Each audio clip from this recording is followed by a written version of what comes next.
Viewers एक ऐसा island जहाँ पर सिर्फ लड़कियां ही रहा करती थीं। उन्होंने तो कभी किसी आदमी को देखा ही नहीं था, लेकिन अब उनका छुपा हुआ आइलैंड दुनिया के सामने आ जाता है। उन औरतों के पास काफी अच्छी फाइटिंग टेक्निक्स होती हैं, तो अब वो इंसानों की मदद करती हैं वर्ल्ड वॉर रोकने के लिए। पर क्या उन औरतों की शक्तियाँ एक बहुत ही खतरनाक विलन के सामने टिक भी पाएंगी? इस बात का तो जल्द से जल्द पता लगाना पड़ेगा।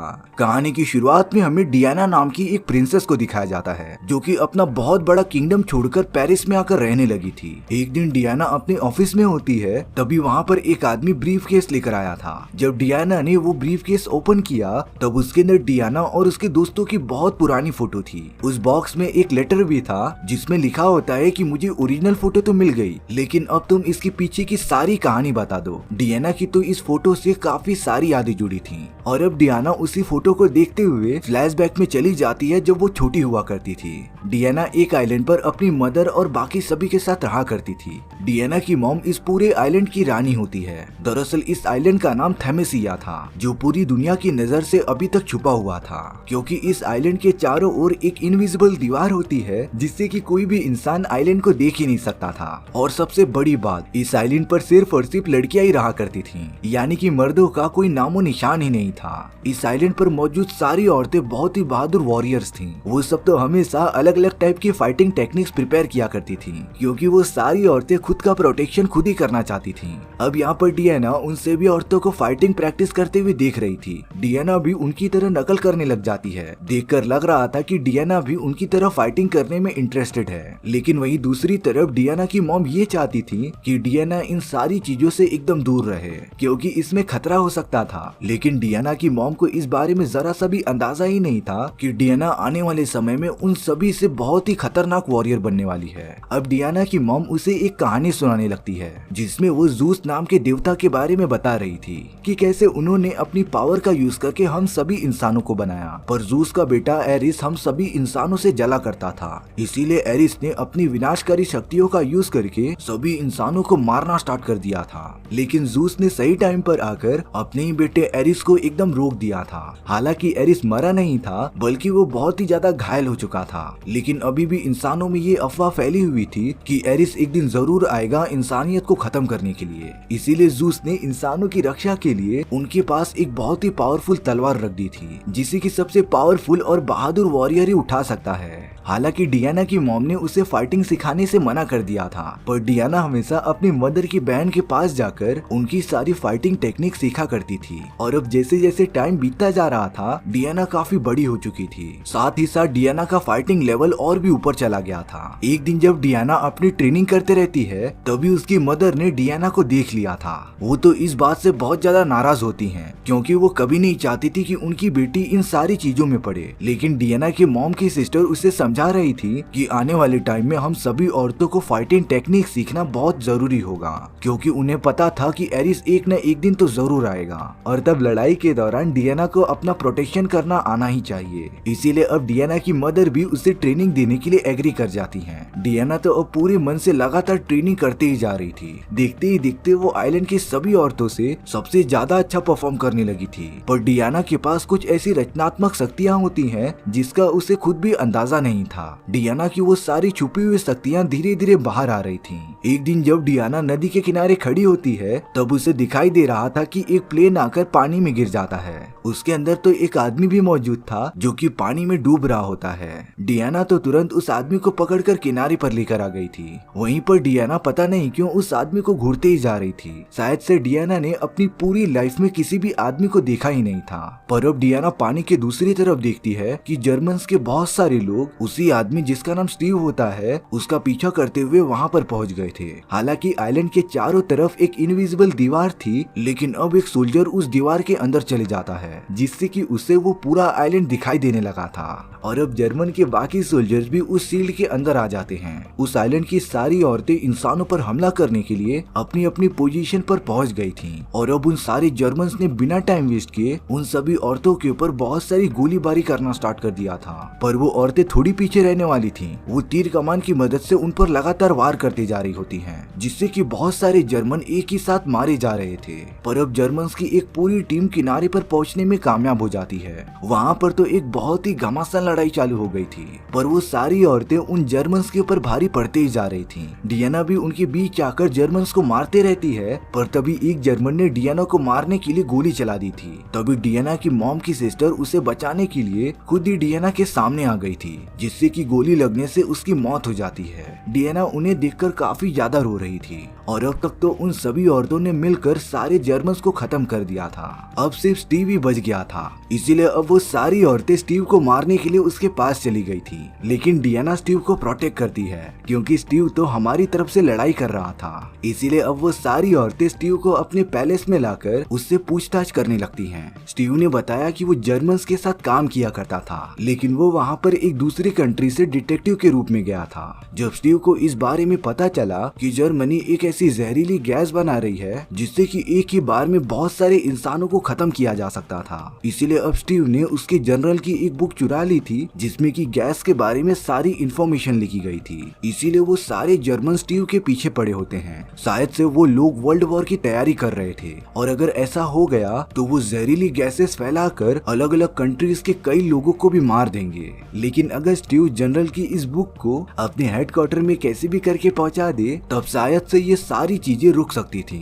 डियाना तो कैसे भी करके उन सभी इंसानों को बचाना चाहती थी, इसीलिए वह अपनी मदर से प्रॉमिस करती है कि वो स्टीव के साथ जाकर उसकी मदद करेगी। लेकिन डियाना की मदर उसे साफ साफ चेतावनी देती है कि अगर वो एक बार इस आइलैंड से बाहर चली गई तो वो कभी भी यहाँ पर वापस नहीं आ पाएगी। लेकिन डियाना कैसे भी करके इंसानों को बचाना चाहती थी, इसीलिए वो ये कुर्बानी देने के लिए रेडी हो जाती है। रात होने पर डियाना और स्टीव अपने अपने कपड़े पहनकर एक नाव पर बैठकर आइलैंड से दूर जाने लगते हैं। डियाना ने तो वो पावरफुल तलवार अपने पास रख ली थी जो कि सालों पहले ज़ूस ने उनकी प्रोटेक्शन के लिए बनाई होती है। और अब कई दिनों के सफर के बाद स्टीव और डियाना हेडक्वार्टर में पहुंच जाते हैं। स्टीव ने जब जनरल की वो बुक अपने सीनियर्स को दी, तब उन्हें बुक के अंदर की कोई भी चीजें समझ में ही नहीं आ रही थी, क्योंकि वो सब एंशिएंट लैंग्वेज में लिखी होती हैं। डियाना ने जब उस बुक को देखा तो वो उसके अंदर लिखी गई सारी बातों को समझ पा रही थी। डियाना उन सभी को पढ़कर बताती है कि जर्मनी पॉइजनस गैसेस की एक ऐसी फैक्ट्री बना रही है जिसकी मदद से वो अपने आसपास के सारी कंट्रीज के इंसानों को खत्म कर देगी। लेकिन अब स्टीव के सीनियर्स जर्मनी से हाथ मिलाने जा रहे थे,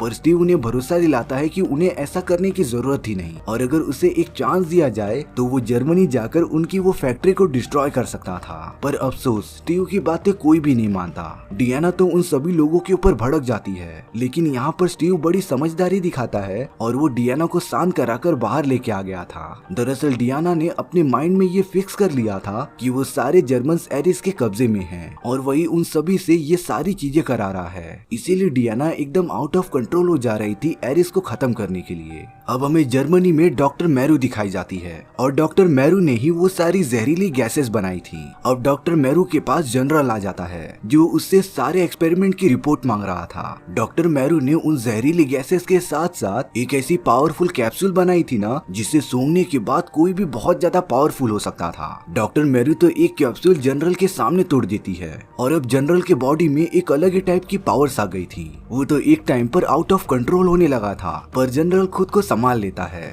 तभी डॉक्टर मेरू को एक अलग ही टाइप का फॉर्मूला मिला था जिससे कि वो पहले से भी ज्यादा खतरनाक गैसेस बना सकती थी, इसीलिए वो अब अपने काम में लग जाती है। अब यहाँ पर डियाना और स्टीव ने अपनी एक टीम बना ली थी और अब वो सब उस जंग की तरफ निकल पड़ते हैं जहाँ जर्मन के लोग बाकी सभी पर हमला कर रहे थे। डियाना तो उन सभी मासूम लोगों को देखकर एकदम दुखी हो गई थी, क्योंकि वहाँ पर बहुत सारे लोगों को अपनी जान गंवानी पड़ रही थी। उन जर्मन्स ने तो अपने पास बहुत सारे परिवारों को कैद करके रखा था, इसीलिए अब डियाना एकदम गुस्से में डिसाइड करती है कि वो खुद ही उन सभी जर्मन से लड़ने चली जाएगी। हालांकि स्टीव उसे साथ में काम करने के लिए कहता है, लेकिन डियाना किसी की भी सुनने नहीं वाली थी। डियाना अपने फुल कॉस्ट्यूम में आ जाती है और अब लगातार उन जर्मन्स की टोली की तरफ बढ़ने लगती है। वो सारे जर्मन्स की सेना डियाना पर लगातार फायर कर रहे थे, लेकिन डियाना के पूरे बॉडी पर बहुत ही पावरफुल आर्मर लगा हुआ था, जिससे वो सारी बुलेट्स डियाना को टच भी नहीं कर पा रही थी। और अब डियाना लगातार आगे बढ़ते हुए उन सभी जर्मन से फाइट फाइट करना स्टार्ट कर देती है। वो तो अपनी सारी फाइटिंग टेक्निक्स वहाँ पर लगा रही थी। स्टीव और उसके दोस्त भी डियाना की मदद करते रहते हैं और अब डियाना ने अपनी पावरफुल तलवार का यूज करके उन सभी जर्मन्स को खत्म कर दिया था। कैद हुए सारे परिवार अब आजाद थे।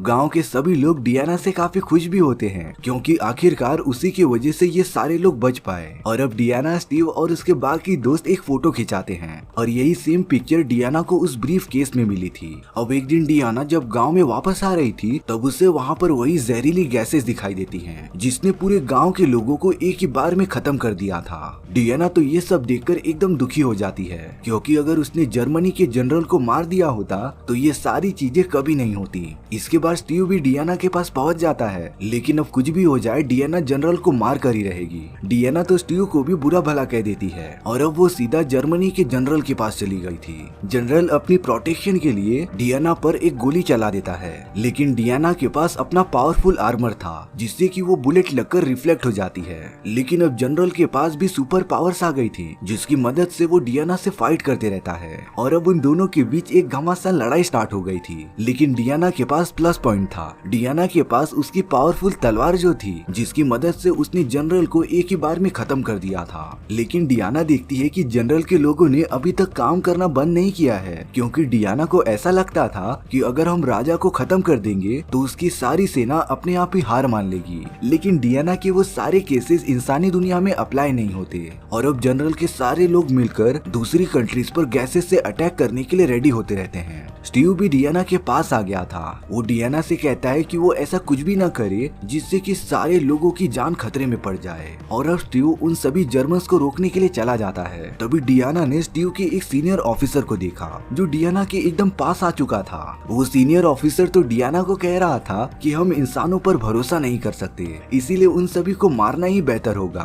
अब डियाना पूरी तरीके से समझ गई थी कि ये आदमी और कोई नहीं बल्कि एरिस है क्योंकि इंसानों को खत्म करने की सोच सिर्फ एरिस की थी। इसीलिए अब डियाना अपनी पावरफुल तलवार निकालती है और एरिस पर वार कर देती है। लेकिन एरिस ने तो सिर्फ अपने एक हाथ की मदद से डियाना की उस तलवार को तोड़ दिया था जिससे कि हम अंदाजा लगा सकते हैं कि एरिस कितना पावरफुल है। डियाना तो एकदम शॉक हो गई थी क्योंकि सिर्फ यही तलवार एरिस को मार सकती थी, लेकिन अब वो भी डिस्ट्रॉय हो चुकी है। लेकिन डियाना ये बात नहीं जानती थी कि जूस ने ये तलवार कभी बनाई ही नहीं थी। दरअसल जूस ने तो सालों पहले डियाना के बॉडी में पावर्स ट्रांसफर करके उसे ही एरिस को मारने का एक हथियार बना दिया था। एरिस तो डियाना को एक विजन में लेके जाता है जहाँ पर वो उससे सभी इंसानों को खत्म करने के लिए कह रहा था और जब इस पूरी पृथ्वी से इंसानों का खात्मा हो जाएगा तब वो दोनों मिलकर अपनी दुनिया खुद बनाएंगे। लेकिन डियाना को एरिस की इन सारी बातों से कुछ भी फर्क नहीं पड़ता क्योंकि वो कुछ भी करके इंसानों को बचाना चाहती थी। और अब डियाना और एरिस के बीच एक घमासान फाइट चालू हो जाती है। दोनों तो अपनी पावर का यूज करके एक दूसरे से लड़ते जा रहे थे। वहीं दूसरी तरफ स्टीव और उसके दोस्तों को ये पता चलता है कि जर्मन्स उन सारी जहरीली गैसेस को एक प्लेन में भरकर पास ही वाले कंट्री के ऊपर से फेंकने वाले थे।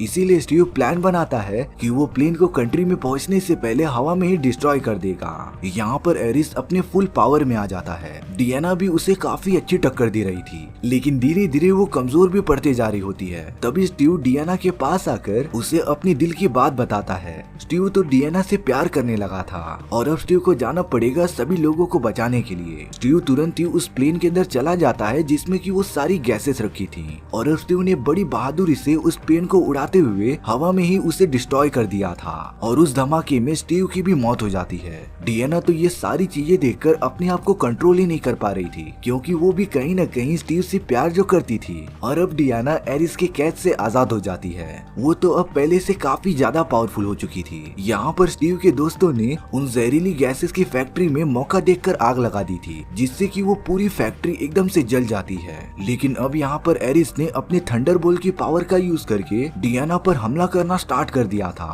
पर वो थंडरबोल्ट डियाना की बॉडी को जैसे ही टच करता है डियाना उसे पूरा का पूरा एब्जॉर्ब कर लेती है। इसी तरीके से एरिस वार करते जा रहा था और डियाना उसकी पावर्स को एब्जॉर्ब करते जा रही थी। एक टाइम ऐसा आया जब डियाना ने अपनी सारी एब्जॉर्ब की हुई थंडरबोल्ट की पावर को एरिस के ऊपर एक ही साथ फायर कर देती है जिससे कि एरिस की बॉडी एकदम से डिस्ट्रॉय हो चुकी थी और अब एंड में एरिस मर चुका था। अब अगले दिन वहाँ पर सारी चीजें नॉर्मल हो जाती हैं। कोई झगड़ा नहीं, कोई वॉर नहीं और ना ही दंगा फसाद। डियाना, स्टीव और उसके दोस्तों ने मिलकर सारी चीजें सॉल्व कर ली थी। सारे बचे हुए सोल्जर्स अपने अपने घर पर लौट जाते हैं और अब प्रेजेंट टाइम की डियाना दिखाई जाती है जो ये सारी चीजें अभी तक सोच रही थी, यानी कि उस फोटो के पीछे इतनी इंटरेस्टिंग कहानी थी। डियाना अब उस आदमी को लेटर लिखते रहती है जिसने की ये फोटो भेजी थी, और वो आदमी और कोई नहीं बल्कि बैटमैन होता है। इसी के साथ हमारी ये कहानी यहीं पर खत्म हो गई थी। सो व्यूअर्स, आपको ये स्टोरी कैसी लगी प्लीज कमेंट सेक्शन में बताना भूलना मत। और अगर आपको मेरा एक्सप्लेनेशन 1% भी अच्छा लगा होगा ना तो वीडियो को लाइक एंड चैनल को सब्सक्राइब जरूर कर देना, क्योंकि सच में इससे मुझे काफी ज्यादा मोटिवेशन मिलता है आपके लिए इसी तरीके की मजेदार स्टोरीज ढूंढ कर लाने के लिए।